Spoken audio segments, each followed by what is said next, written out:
এসে দাঁড়িয়েছে, শিক্ষার বিপক্ষে এসে দাঁড়িয়েছে।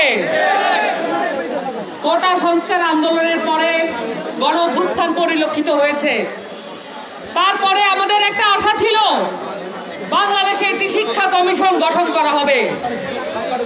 বাংলাদেশের শিক্ষা ব্যবস্থা উদ্দেশ্য প্রণোদিতভাবে ধ্বংসের পর্যায়ে নিয়ে যাওয়ার যে চতুরতা শেখ হাসিনা দেখিয়েছে, সেটাকে ঠেকিয়ে দেওয়ার চেষ্টা ইন্টারিম গভর্নমেন্ট করবে। দুঃখের সাথে লক্ষ্য করলাম পুরো দেশটাকে নির্বাচনের দিকে ঠেলে নেওয়া হলো, কিন্তু আমার প্রিয় শিক্ষকদের, আমাদের ছাত্রদের, শিক্ষার্থীদের আশা আকাঙ্ক্ষা পূরণ করার কোনো